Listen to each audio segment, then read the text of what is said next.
আজকে আমার আলোচনার বিষয় মাত্র ২টি পজিশন দ্রুত বীর্যপাত ঠেকাতে পারে। দেশের এবং প্রবাসের ভাই বোনদের প্রতি সালাম। আসসালামু আলাইকুম। আমি প্রভাষক ডাক্তার রিক্তা পারভীন, হোমিওপ্যাথি এবং আয়ুর্বেদিক চিকিৎসক। চেম্বার সেবা হোমিও কমপ্লেক্স অ্যান্ড সেবা ডিজিটাল ল্যাব, উপজেলা মডেল মসজিদের পূর্ব পাশে, শিমুলিয়া, মাগুরা। আজকে একটি বিপরীতধর্মী বিষয় নিয়ে আলোচনা করব, অর্থাৎ এই বিষয়টির উপরেই হুবহু অনেক ভিডিও করা হয়েছে যে ওষুধ নিয়ে। তো আসলে অনেকে ওষুধ খেতে চায় না। ওষুধ ছাড়াই কিভাবে সমস্যার সমাধান করা যায়। অর্থাৎ আজকের বিষয়টি কিন্তু খুব ইন্টারেস্টিং। যাদের দ্রুত বীর্যপাত হয়, বীর্যপাত রোধ করার জন্য, ঠেকানোর জন্য ওষুধ ছাড়া মাত্র ২টা পজিশন কিভাবে কাজ করতে পারে সে বিষয় নিয়ে আলোচনা করব। আসলে সেক্স একটা আর্ট, একটা শিল্প। এটা নিজের মতো করে তৈরি করে নিতে হয়। তো অনেকে সেটা বোঝে এবং এপ্লাই করে, অনেকে বোঝে না। তো এই যে সেক্স বিষয়ের উপরে বিখ্যাত একটা গ্রন্থ রচিত হয়েছে, কামশক্তি গ্রন্থ। এটি অর্থাৎ কামসূত্র গ্রন্থ, এটি ভারতে রচিত হয়েছে।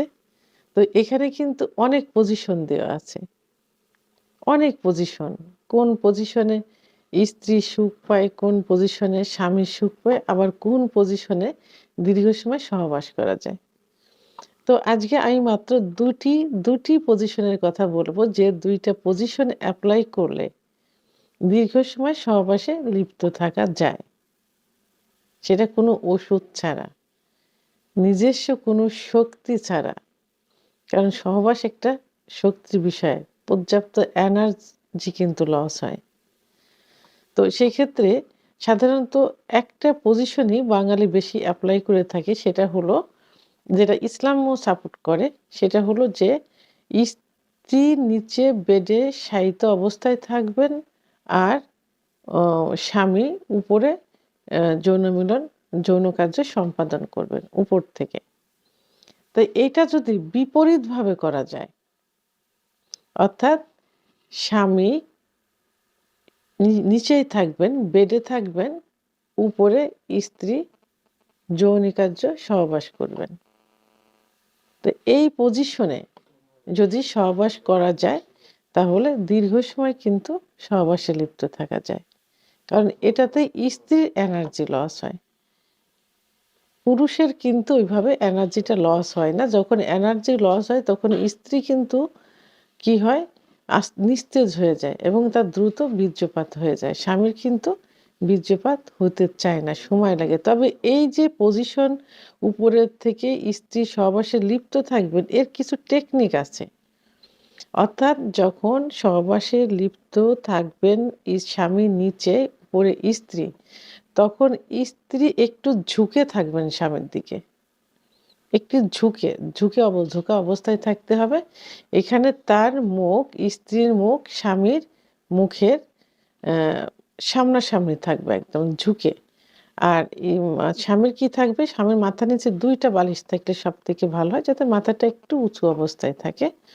আর স্ত্রী সামনের দিকে ঝুঁকে, তার মুখটা একদম তার হাজবেন্ডের মুখ বরাবর সোজাসুজি থাকবে। আরেকটা হলো যে স্ত্রীর যে ব্রেস্ট, মানে স্তন, স্বামীর একদম ঝুঁকা অবস্থায় থাকতে হবে, মুখ বরাবর থাকতে হবে। এই পজিশনে যদি সহবাস করা যায়, তাহলে দীর্ঘ সময় সহবাসে লিপ্ত থাকা যায়। তাহলে এটা গেল একটা পজিশন। আরেকটা পজিশন,